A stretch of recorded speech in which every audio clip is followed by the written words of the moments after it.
What's going on, guys? TG or Thunder God here today with another pretty interesting video. I say it a lot. I'll say it again. With me, I have a pretty special guest. Yo, what's up? Sage of Thick Abs here. It's good to be back on the channel. I'm just helping out smaller creators this week.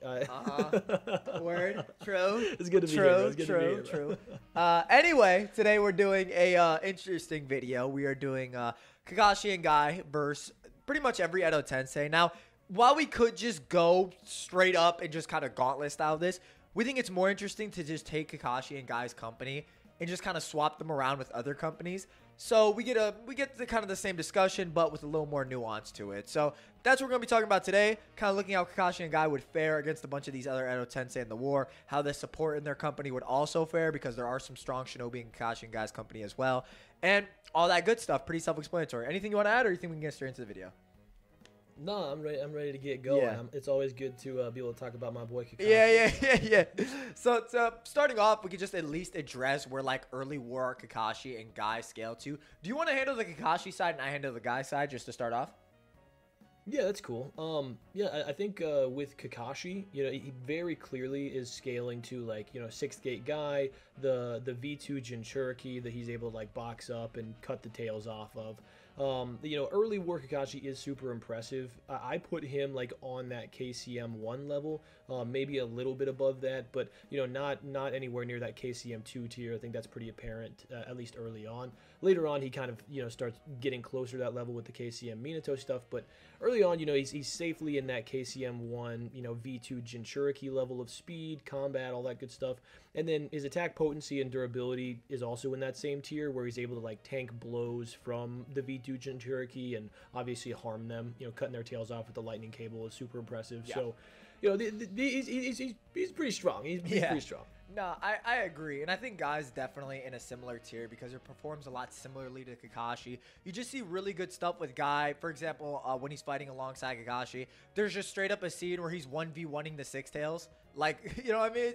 It's pretty ridiculous. He can repel the Six Tails like poison fog with his own Sakujaku. And then the fog's completely dispersed like in the following pages. So he has good implications there.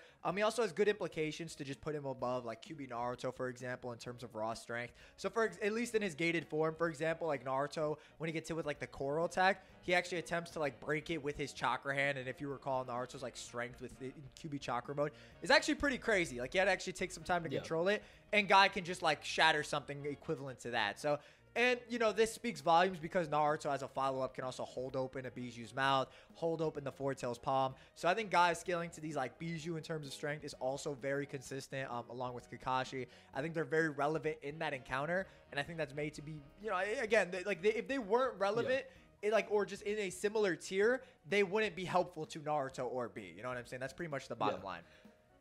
Yeah, I mean, both of these guys kind of weirdly have like that Ankh strength, like Ankh status. 100%, dude. Like, for some reason, they're just like super physically strong. But then in the war arc, he's able to like punch Obito in the stomach and force him to cough up blood. This same Obito is like, and you could say it's like off guard or whatever, but this same Obito takes an off guard Rasengan and like he's fine, you know? So like these guys are physically, scaling to that level of like that white mask Obito tier. Even if you don't think they're quite on that level, they're like in like TG was saying, like at least in a tier that allows for them to be relevant in the fight. All saw base Guy pull up with the nunchucks. We all saw it. We all saw what he was doing, bro. They got it like that. So it's very clearly like they're very strong. And I think the idea is that they're just in a very good range to be relevant in like all of these discussions. Whether you think they're, scaling to like a fatigue QB Naruto, a full power, just some variation of that. Same thing with B. Doesn't really matter because a lot of like weaker versions of Naruto or like a similar tier of Naruto in terms of Naruto's QB clones fight a lot of these Edo Tensei, which again just has really good stock for Kakashi and Guy. And on top of that, we also have like Lee and Sakura in this company. Sakura is not really that impressive because, well, she's impressive, but she's not Byakugo steel impressive. You know what I'm saying? Let's just start up right there. So she's not really that crazy. Who is crazy, though, is Lee. I actually think Lee is pretty cracked in the war arc. We've talked about this before, but I actually think there is a good precedent to suggest Lee's just on a similar tier or just comparable to base Guy. They're reacting on par against Haku. Lee is shown keeping up with 5th gate guy when they're attacking the Bijou. Lee in early Shippuden is also pretty insane, as he's actually the one to just blatantly disarm Kisame in their fight with the 30% clone. Although him and the rest of Team Guy do eventually get cooked, so Guy definitely is still stronger here. And then you have things like base Lee cutting through Madara on par with like KCM2 Naruto. You know what I mean? And I know we talked about this, but we don't think the QB cloak amplifies physical characteristics at all. Like, I know we agree on this. Do you want to talk about this like pretty extensively? Because I know we're just of the same opinion. Yeah, so essentially the only statements that we really get about the chakra itself really more so lean in the direction of like chakra potency going up. Amplifier, so for example, yeah, it's like an amplifier. So, and specifically of chakra. So, whenever Kakashi gets a little bit of chakra from Kurama, you know, it kind of like refills his storages. He's able to go in and out of the Kamui dimension. But then he gets a little bit more chakra later on. And like the first time, he doesn't have any like physical characteristics of it. No whiskers, no like, you know, bubbles around him or anything. But then the second time, he gets like a whole like V1 cloak. And he's speaking to Ino's dad in like the Yamanaka mental scape thing or whatever. And he basically says, you know, it's kind of like last time, but the chakra is stronger and there's more of it. And he directly says that the last time it was able to increase the power of his Kamui to where he was able to warp bigger things away.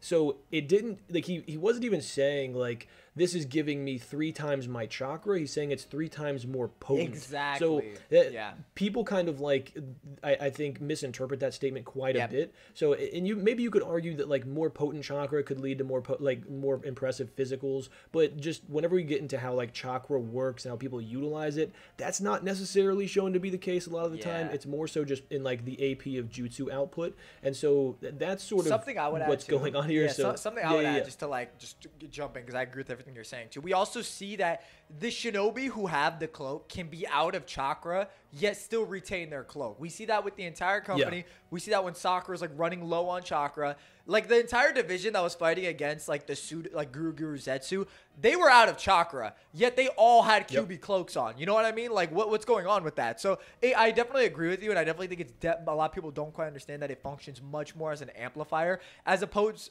to like, oh, Kaioken times 3 or something like that. You know what I'm saying? It's not that. It does not work like that. I don't think it's displayed as that. It's not making Hashirama or EMS Sasuke 3 times stronger. You know what I mean? And both those people got the cloak. So I 100% agree, which definitely puts Lee in a good tax bracket.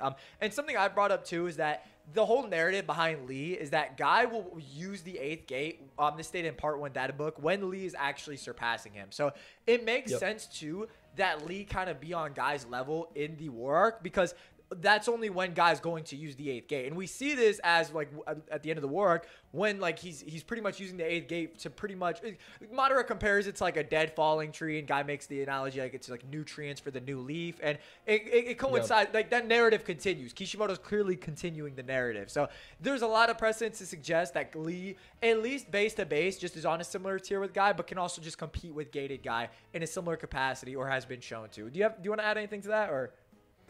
Yeah, I think more evidence to suggest that Lee is just like better with the gates than Guy is like Kakashi was super surprised whenever this kid pulled out 12 or at 12 years old or 13 years old pulled out 5 gates. He was like, nah, there's no way this guy can do this, you know? And it's like he grew up with Guy. So it's like the fact that he's just blown away, knocked off his seat, sort of like also narratively implies that Guy didn't have the same level of mastery over the gates, at least at that age. So if you like carry that forward and you have, you know, a Guy being able to, you know, open the 6th gate, you know, or the 7th gate and the 8th gate, and then Lee only being able to open the 6th gate, but like in 6th gate, he might low-key be sort of like on a low end relative to Guy in the 7th gate. Like you can make a legitimate argument for that.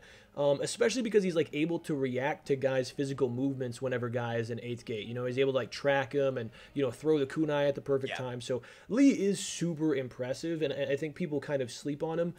But yeah, all of that, all those pieces of evidence sort of support that. I think. And then you have people like Omoy and Sai who, I mean, they're impressive in that like they did take on a company of like Akatsuki dudes, like granted size, like Mental Amp and all this stuff, but they're clearly like not the big dogs, because Haku makes them look like children pretty badly after just popping size Ink Bird, and then Kakashi and Guy have to intervene. Granted, maybe you say they're fatigued or whatever, but I think it's very clearly like demonstrated that Kakashi and Guy are like the bigger dogs of this company, and they're also the ones to just kind of leave and go help Naruto, which I also think is demonstrated more. But yeah, just a pretty impressive company. So. And there's other shinobi like the randoms, the ceiling nin, you know, individuals who use shadow possession and mind transfer, but they're not really relevant, and they're more so relevant in terms of strategies they performed against specifically silent killing. So I don't really, or the hidden miss. So I don't think there's anything really else to add. Do you want to add anything, or you think we're good to go?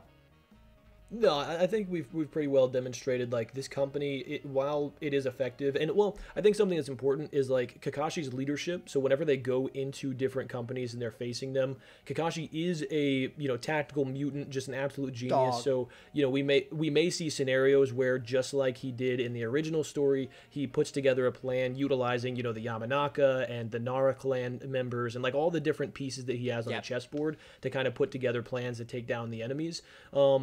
I think we'll talk about that probably in the next one, to be honest with you. But I think keep that in mind, but at the same time, understand that like these two are the big dogs, and the rest of these guys are kind of dog water. Yeah.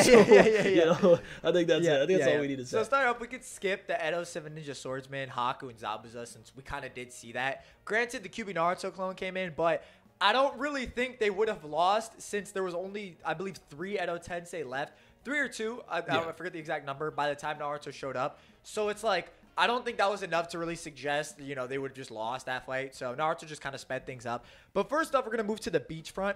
Starting off, the big ones we have are like Kinkaku and Ginkaku. I'm not going to lie.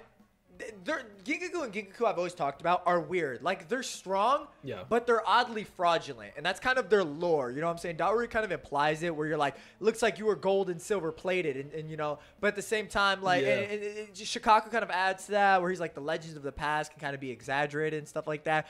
Along with their main showings off Tobirama, mainly being like jumpings, off guard feats, not really meeting or fatigued feats, or not really meeting Tobirama like in a full power straight up capacity. So it's kind of weird. I don't think their performance against Dauri does a lot of good for them in base to base. I don't think their abilities are really that threatening to the likes of Gagai or Kakashi either. The ninja tools, it's all predicated on like Kakashi and Guy not just instantly like slamming them. And I do think both of these are above Dauri. The only way you could maybe argue Dauri is like greater is if you subscribe to like he's mental amped or something to that degree. But even his attacks, like the laser circuits, they do like they're able to mentally react and are very fast. So you kind of look at that, and then how other characters in the summit could also be on par with the laser circuits, and how Kakashi would more than likely be above the likes of Kankuro and Tamari. Same thing with Guy. It doesn't really look good for Kinkaku and Ginkaku. What do you think about it? Yeah, so here's the deal. Anybody who is a Tobirama victim must be. I'm just kidding. No, I think I'm playing. Tobirama's strong, okay? All right. But so the thing is, we have a guy in Guy who was boxing up the fully transformed Six Tails for some good amount of time, while Naruto is like trying to pull the Rinnegan rods out of Son Goku. And then at the same time, we have Kakashi with a Shadow Clone boxing up 4 level 2 Bijou simultaneously, okay? So now you've got them against these guys that, can transform, but it's like, now it's just like 1v1, somebody with a tiny bit of the Nine Tails chakra, from both of these guys that, sure, they could transform, but they already have more impressive feats against probably stronger Bijou. Yeah. So I don't see a reason why it should be much of an issue at all. Yeah. I don't think that the ninja tools will even come into play. Like, I genuinely think they get packed up and sealed relatively quick. And I want to add to what you said. I'm of the opinion that the Edo Jinchuriki are stronger than Kinkaku and Ginkaku. On top of being amped by the Dojutsu, they all are perfect Jinchuriki, which Kisame makes a direct note that being able to use the tentacle like he's doing is a mark of just being a perfect Jinchuriki. And then you see that specifically in base. And then you see that, they're all able to do that. They're all obviously stronger than they were like previously. Like Yugito, who fought and lost to like Kakuzu and Hidan, is now fighting QB Naruto and threatening to him and B. Yeah. You know what I'm saying? Like, it doesn't the math ain't mathing. So it's very clearly they're amped. They're much stronger. Obito essentially just made them all perfect Jinchuriki and can utilize much more of the Bijuu's power better than they ever could in their life. But that's also because he's controlling both of them. So kind of looking at it like that, Kingu and Giku don't really have too much. And you might say, well, maybe they're durable in their version 2 states. We just do see that, like, Kakashi, for example, can just, like, cut through version 2 tails with his, like, lightning cable. Yeah. And, like, I know some people might bring up that, oh, the version 2 Jinchuriki, like, blocks some of Kakashi's blows. Same thing with Guy. Do you want to talk about that? Like, why Guy and Kakashi just have, like, AP above that? Yeah, no, it's honestly, like, it's just not a good argument because, like, there are 2 shots that show Kakashi, like, hitting the tailed beast cloak and not, like, piercing through it, apparently. The first one is literally a back fist, and, like, that's not how Raikiri works. Like, it's supposed to be a high-speed jab. Like, that's where the effectiveness comes from. So he literally is, like, backhanded one of them. And then the other one, it does show it as, like, a stab, but we don't get to see the final result of it. So it's really unclear, you know, whether or not that actually pierced through. But then when you consider the fact that the lightning cable, we don't get an official rank on it, but, like, it can't be higher than S rank because that's the highest one. And, you know, Raikiri is an S rank technique, and it's said to be Chidori but honed to its limit. We actually get, like, a Kakashi whenever he's talking to Naruto, like, trying to train him up in the Rasen Shuriken training.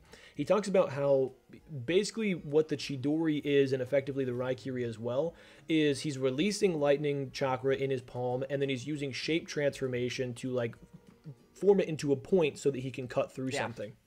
So if it's honed to its limit, that either means it is put, like, the maximum amount of chakra is put into it, or the maximum amount of shape transformation, or both. I think it's probably both, because whenever we see Sasuke use the Chidori, which is a lower rank jutsu, the more powerful he gets, the bigger his Chidori gets. Like, the one that we see him use against A is insane, whereas the ones that Kakashi used later on in the war, they're, like, smaller than they are earlier on. So what that implies to me is that his shape transformation is just, like, honed to its absolute limit. He's putting a good amount of chakra in there as well. Like, the data book specifically talks about how it's a massive amount of chakra that, like, blows away whoever's watching it or whatever. But that being said, if his Raikiri is an S-rank technique that is, like, honed to its limit in terms of piercing, and then this lightning cable, which is just said to be that given a wider range and it's able to pierce through those cloaks, there's no reason why one that is supposed to be better at piercing shouldn't be able to do that. So his Raikiri inevitably should be able to pierce through the Ninetales cloak pretty easily. I think that the lightning cable being able to do that is just good enough evidence. Do you have anything else to add in terms of just that? I would add too that, like, if you go off, like, Sasuke, right, his showings, like, all of Sasuke's Chidori variants are also A rank. You know what I mean? Like, you know, Chidori Spear, Chidori Senbon, they're all regarded as A rank in the data book, and Chidori's A rank. So to suggest that Kakashi doing a similar, like, feat doesn't retain the jutsu rank, it makes no sense. It makes no sense. And I would say this is also consistent to Guy, because he has a similar thing where he's, like, trading blows in the 6th gate. But then we also know Asaku Jaku just scales above, like, the physical blows. Same thing with Hirudora. So it's like they just have higher AP implications to just, like, suggest they'd be able to breach through it. Whereas, like, you know, Kingu and Giku, like, they don't really get damaged to the same degree, but they're just kind of getting, like, comboed up by, like, you know, Kitsuchi, who's, like, you know, he's pretty impressive in, like, his mountain making jutsu. But other than that, like, you know, what's going on? So, yeah, I don't really think, like, either of them. And I will say this, too.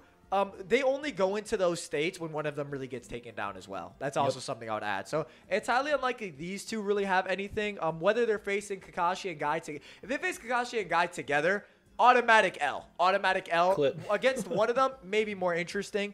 But these two are, like, the big kahunas of this company, because then you got people like Hizashi, who's, like, you know, come on, man. Come on, man. No. And then you got people like Dan. Dan's a little more interesting. Dan has good feats. He doesn't show them as an Edo Tensei, so I don't know if they're necessarily worth talking about that much, especially since Choza takes him down. But I will say, like, Dan's ability to, like, detach his soul from his body and attack with that is actually pretty monstrous against Kakashi and Guy. It should be effective, and it's really weird because, like, he doesn't do anything in the war. He's just, like, he's not using it, but then, like, he's able to renew Tsunade's Byakugo seal after it runs out against Madara. He's also just able to dodge Madara's attack also while in Tsunade's body. So it's like, while I think it's possible, or maybe he wouldn't be open to an attack, he probably tried that in the war and got taken out. So while he probably could like hop into one of their bodies and fight the other, he's not going to be able to open the gates to the same capacity Guy could. And the same thing with Kakashi. Like, he's not going to be able to utilize all of Kakashi's jutsu in the same capacity. You know what I'm saying? It's just like if Ino took over, like, Kin's body, like in the Chunin exam. She doesn't just start using all the jutsu. You know what I'm saying? So, doesn't really – I don't think Dan's got too much. I think Lee himself might honestly be able to take out Dan, but that also might just be because, like, Chozo was taking on Dan. So, I'm not too sure. It's also implied Dan is kind of on a similar tier to Asuma because they're referred to like as the gold and silver kings of the company. So if you go off that idea, like if Dan's like this Asuma tier fighter, also doesn't really look too good. You know what I'm saying? What do you think about that? Yeah, I mean, the fact that Dan is a Hidan victim is crazy. You know? Like, it's, you know, like the fact that he does have some impressive showings, and like whenever we get statements from Tsunade and Choza talking about like his capabilities back then, how strong he was, powerful shinobi, and like Choza talking about like how he killed multiple people with that jutsu, it is impressive, you know. But it's like at the end of the day, like I think that Kin and Gin are probably going to get dealt with before they even have a chance to transform. Because, you know, like you were talking about, they don't even really do that until one of them is taken down. If they have a chance to transform, still doesn't make a difference. Yeah. And, I mean, the rest of the shinobi, like, you don't think Kakashi knows about Dan's technique? Like, I mean, he probably does. Yeah. You know, like, and even if he doesn't, you know, I don't really think it's going to be super effective against shinobi that are that level. So, yeah. You think, and it's like who's left? Like Kakuzu? Yeah. Yeah. What is Kakuzu doing to early war arc Kakashi, bro? He's gonna be like, let's get this run back real quick. You know what I'm saying? So it's Kakashi like literally be like, you know what? I wasn't at 100% last time, and I was babysitting children the whole time. Let's run these ones, bro. You know, like, yeah. It's pretty bad. So. I mean, Kakuzu's also not that threatening. I'm gonna be pretty honest. I don't really see that like being an issue for him at all. So this company probably loses pretty badly. I don't think the beachfront really has too much. And this is even adding in Lee, who's just remarkable support. Like, you really just need to argue, like, if Lee and Guy fight together against anybody, cool. Shippuden Sakura could actually just be pretty useful against Kakuzu. I think that might be a good matchup, or at least War Kakuzu or some of his hearts. I think that could be something. Yeah. Asuma, again, I think Kasuma, like, maybe could be a problem if you think, like, Kakashi never improves in the series, which he does. So, you know, it doesn't really work. So we see them clearing the beachfront pretty confidently. I would also add too that Hirodora probably has viability coming out if he's just gonna shoot it at the water.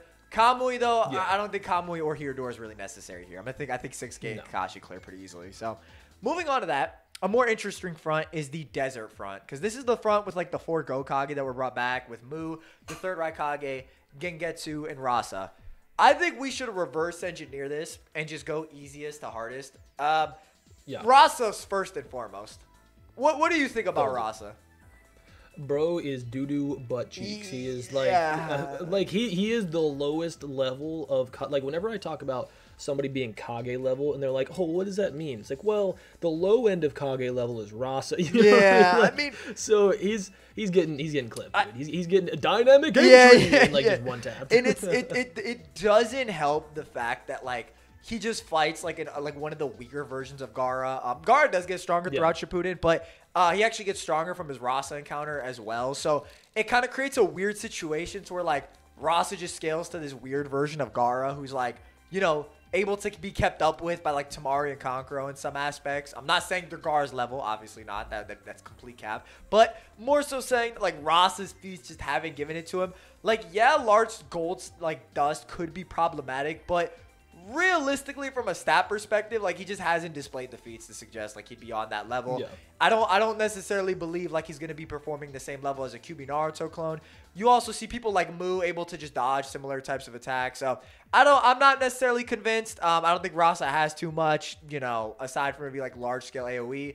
And again, like I don't know necessarily why that wouldn't be countered by Hirodora, you know what I mean? Which is pretty ridiculous as well. Yeah, what is he doing? Yeah. Hirodora gets launched out of, you know? It's over. Like there's nothing that can be done. And again, I think that this might be one of those situations where like a similar plan to what Kakashi put in place against like Haku and Zabuza's front might come into play here, where he more than has the speed to like react to Rasa's sand. So we might literally just like see him charge up a Raikiri, have, you know, one of the shadows attached to him, and like run through, dodge all the sand, put a Raikiri through his chest, and then like attach his shadow to Rasa's, and then he's just bound. Yeah. And there's nothing that he can do. Like he gets taken out pretty quick, whether it's by a Hiradora or a Chidori, or not Chidori, Raikiri or whatever. Yeah, I mean, Rasa's just weird, bro. There's no finesse with this jutsu. It's just large-scale sand to combat Shikaku. I don't know, man. I don't know. But moving past that, Gengetsu's a lot more interesting because this matchup kind of does depend. If Guy fights Gengetsu, he has a much harder time. If Kakashi fights Gengetsu, he just wins straight up because the Clan Mirage is only really a B rank Genjutsu. And we know, like, it can be countered even by, like, random sand particles around in the desert. So, I don't necessarily see a reason Kakashi Sharingan shouldn't just be able to break through it, especially if he's breaking through, like, Obito's Genjutsu later on, like, pretty casually. I don't see too much of an issue with that. You know, especially if Kabuto utilizes Gengetsu in a similar manner to where, like, he just kind of lets Gengetsu waddle around. It's not really going to be too good. Like, Gengetsu was also kind of fumbled pretty badly in the war. He realistically should have been doing Clan Mirage plus Steam Imp, but that's obviously not what happened. You know what I mean? Yeah. Yeah, well, and the thing is, like, okay, let's play this out to its furthest logical conclusion. So, Gengetsu just, like, you know, activates the Clan Mirage, and like, Kakashi's going to know that something's going on, right? Like, this doesn't just affect one person. He'd be like, wait, is that a clam over that? You know what I mean? Like, he's going to be able to see through the Genjutsu. This is a guy who was able to resist Genjutsu from Obito, Rinnegan Obito in the war, you know, by the way. And this same Obito, you know, decades earlier, was able to put the Nine Tails under Genjutsu with his base Sharingan.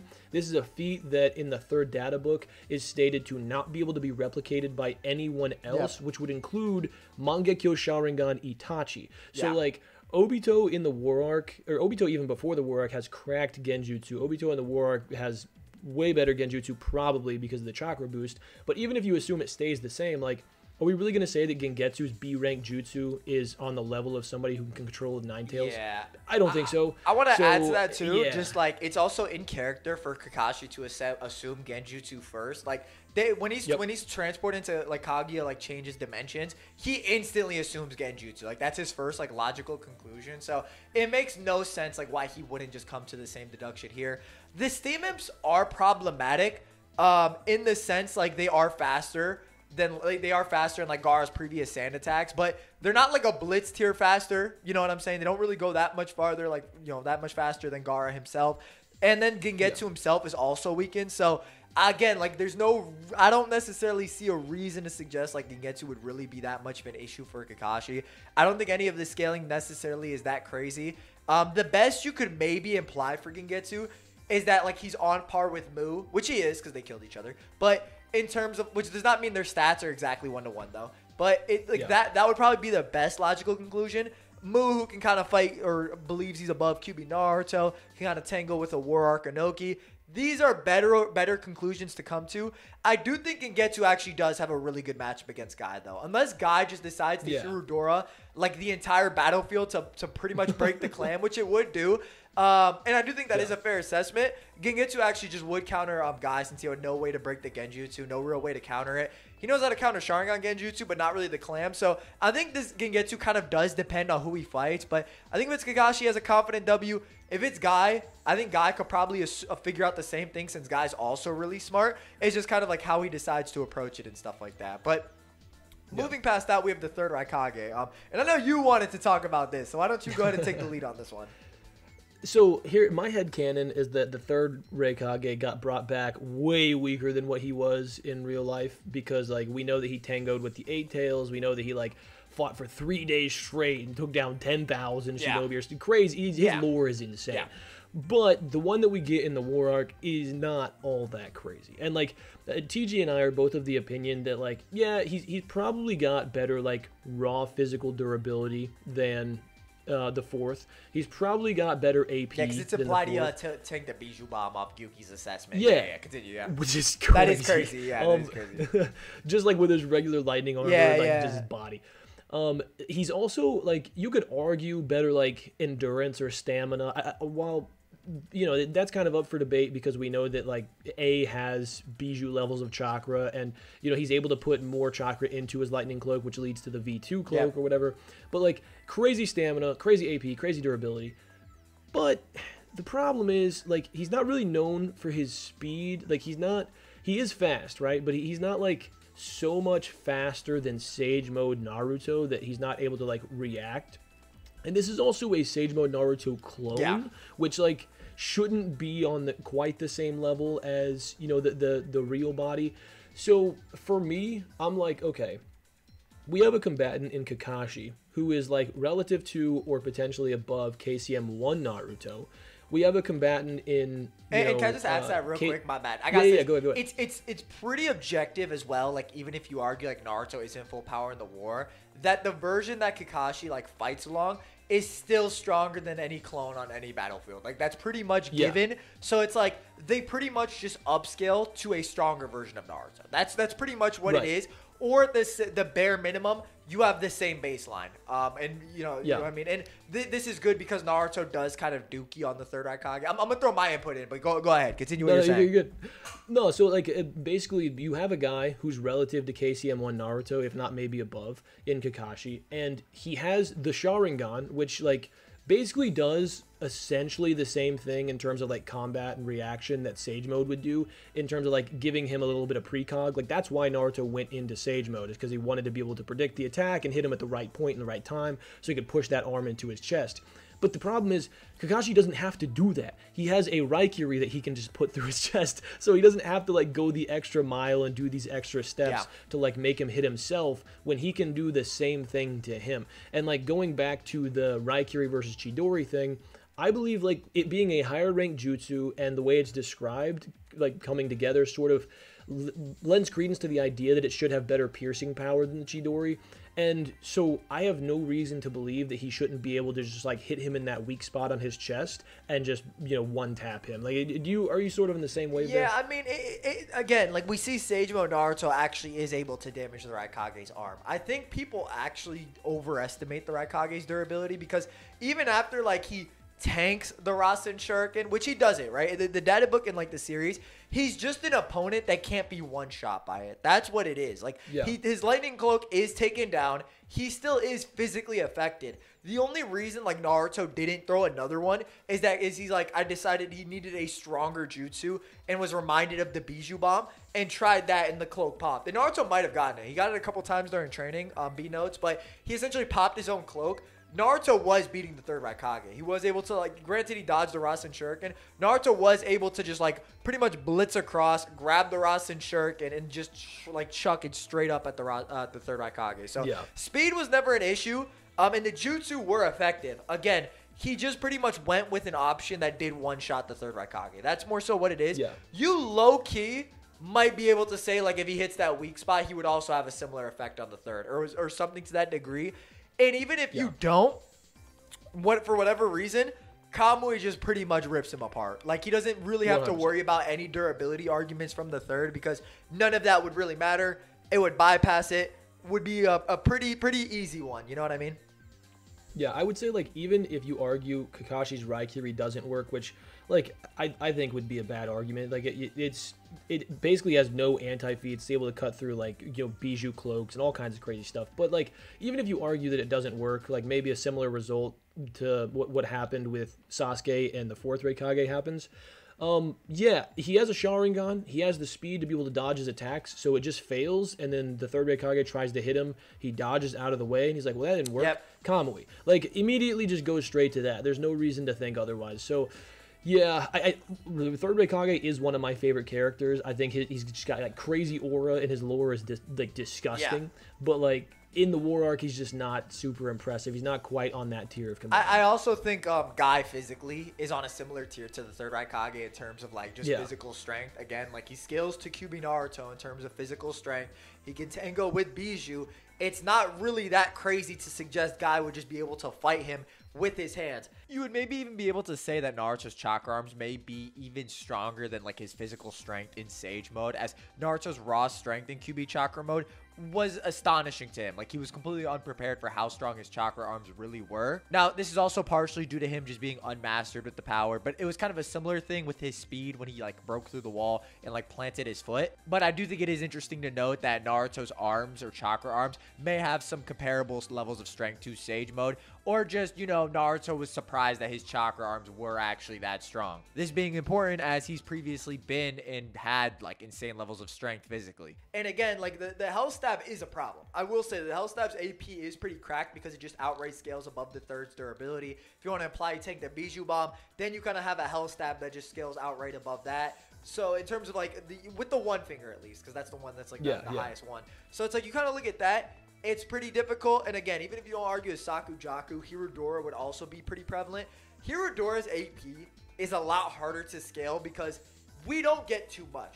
We get him like flipping Turtle Island, and then we have a smaller version. People don't note this, but the version that he shoots at Madara is way smaller than the one he does versus Kisame. And that's because he's also weakened before he shoots it at Madara. He's like coughing up blood, all this stuff. He wasn't full strength. But he also just we don't see the explosion.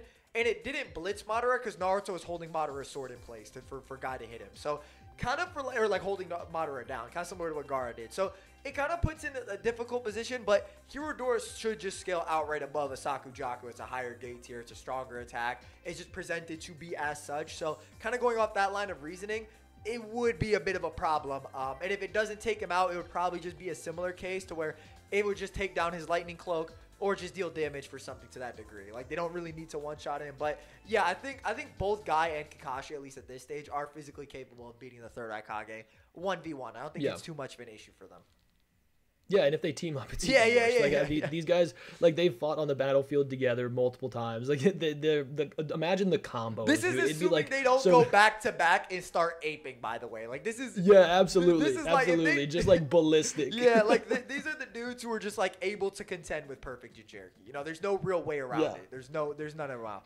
Kakashi is fighting for like Jinchuriki level 2 cloaks, and he like shouts over his shoulder to Guy. He's like, "Hey, we should wrap this up quick and go help Naruto." Like, dude, like there's just and then you throw in Lee, like Lee who's on Guy's like what you think? You think the third Raikage is taking on like 6-gate Guy and 6-gate Lee together? Like, what you think that's happening? No, it's not bad at all. So clearly, this would be like some JJK level jumping going on in here, bro. and then you have, so we don't think a lot of these, like there are some minor issues like depending on 1v1. So we're trying to like kind of break it down like depending on who goes where. I think Mu is the most formidable opponent here. And that is absolutely. That is due to his ability to pretty much like null his chakra signature. This is a concept that's more so introduced in Boruto with like the Otsutsuki being able to like completely null their chakra signature. I'm talking like they could just pull up in the leaf and nobody knows. Like it's that bad. So even with the like Leaf's barrier and all of that stuff, whereas like people in the Kara couldn't do that or Kara members couldn't do that. So it's pretty significant. And this presents problems because it just kind of makes it to where Kakashi sensing Mu is kind of debatable. I lean towards no just because it kind of required chakra sensors to be on Mu. And even then it was kind of a difficult point. So it might be a little iffy. I don't know if I necessarily lean towards it to that same degree. Particle style is also extremely threatening. And just Mu being able to null himself and then spam it pretty much does set himself up for like having ways to actually take down Kakashi or Guy. And there are ways to deal with that, especially if, for example, Kakashi or Guy are preoccupied in any of these other engagements.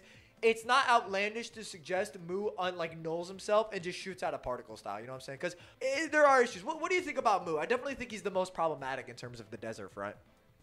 Yeah, I think Mu is a huge issue. Like Mu has the scaling to be able to keep up with these guys, because he's able to like keep up with and react to somebody like KCM Naruto, and his arsenal is just like he's a one-tap machine. Yeah. You know, and so the big problem is gonna be whether or not they can actually detect him. Now, in character, like Mu did go after Naruto, but it wasn't like immediate, and like he did fight like out in the open for a bit and then like disappeared. And so it's like it's really weird to determine how exactly he'd go about it. I think that if he disappears quick and then he just like goes in particle styles both Kakashi and Guy, that's a massive issue. Yeah. But you also have to remember that there are numerous people on the battlefield who are going to be able to see this stuff happening, give them an early warning. Like I just don't see that tactic working with literally like thousands of shinobi around. Yeah. So, maybe he goes and he just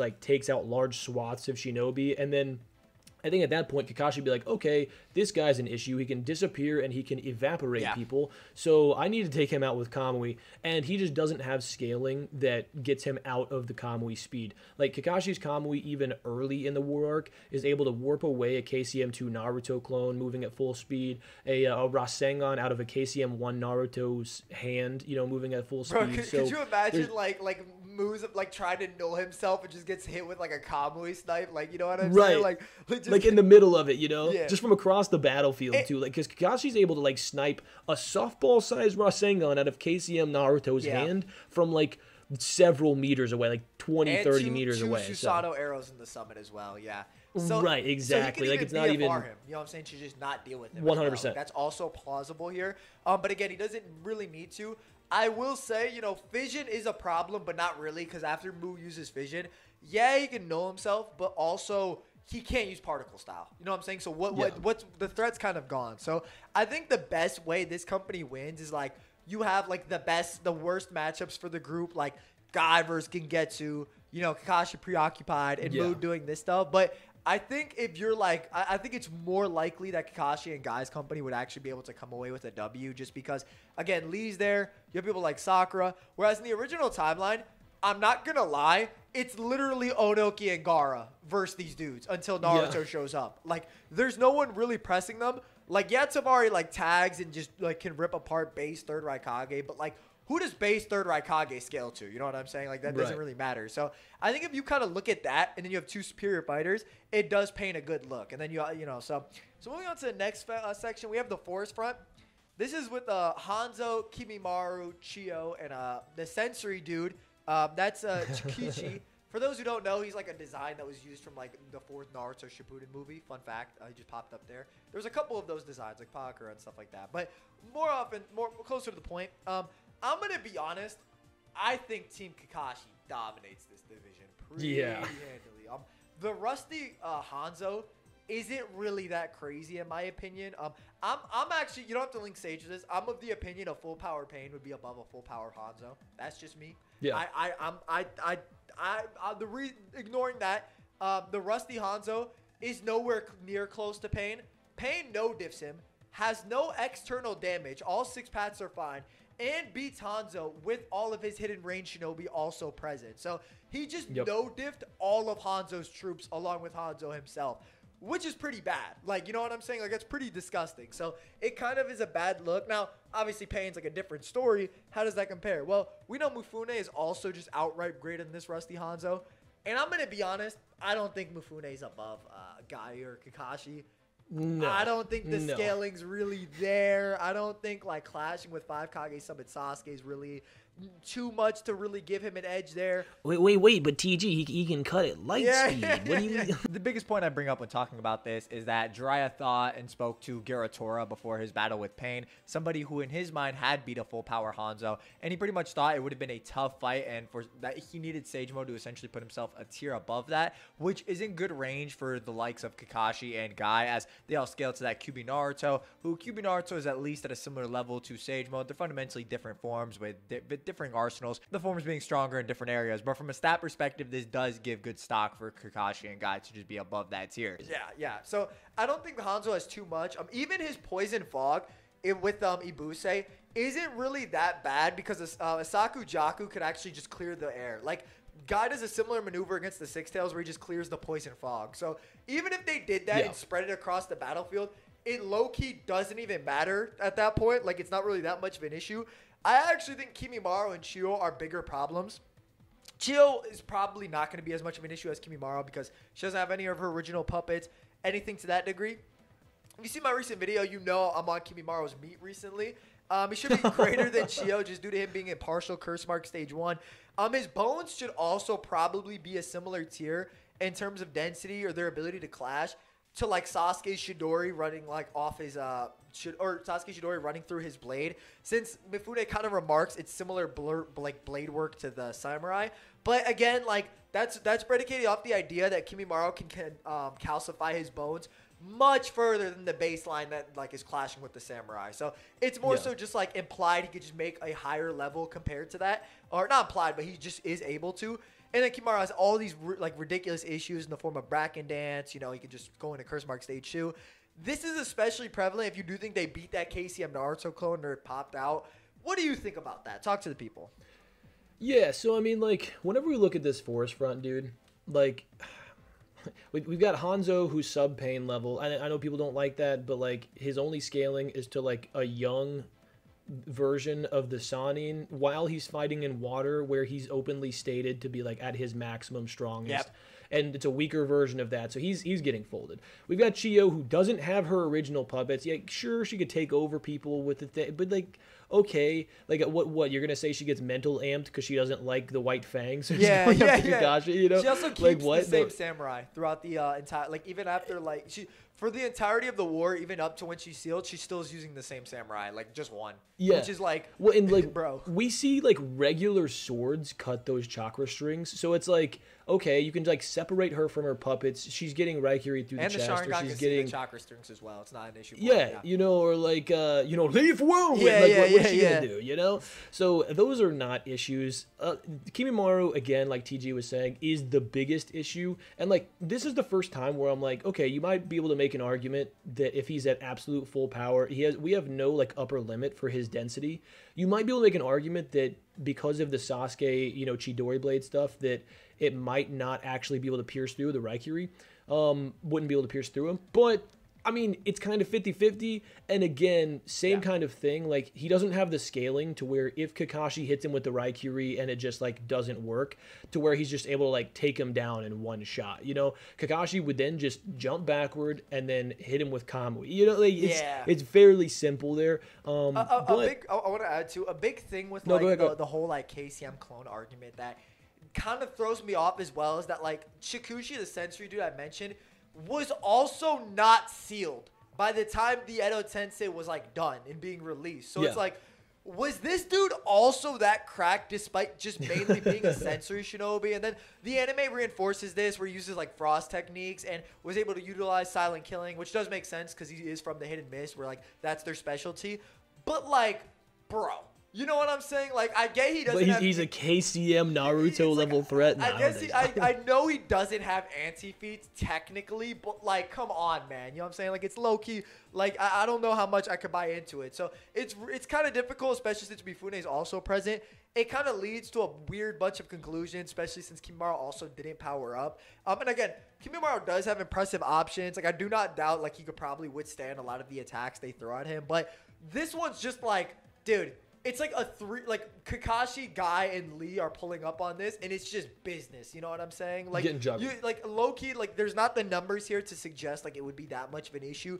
The scaling is close enough, or just outright to where like, you know, even if it's close enough, Kakashi and Guy just like have so much more to their arsenals to where like it's just kind of a wash in some respects. You know what I'm saying? And then this isn't also talking about Sakura, who has knowledge on Chiyo and her abilities or something to that degree. So it kind of gets into that, like all of that. So, or even Lee having knowledge on Kimimaro's abilities. You know what I'm saying? That's something to bring up as well. He's going to be like, yo, A, B, and C, don't touch this dude. So, or just pass me a beer, like something like that. So No, you might actually have a situation where Lee is like, yeah, even my taijutsu didn't work against him, so like close range isn't a good option. And then Kakashi might just literally go straight to Kamui, because whenever he and Naruto are fighting against Deidara, he legitimately says like, you know, against an opponent like this that you can't fight at close range, you need a long range option, and you're a short range fighter. I have one long range option that works here, and it's Kamui. So I think like that might be legitimately how that goes. And I know people are probably tired of hearing like, you know, Kamui GG kind of arguments,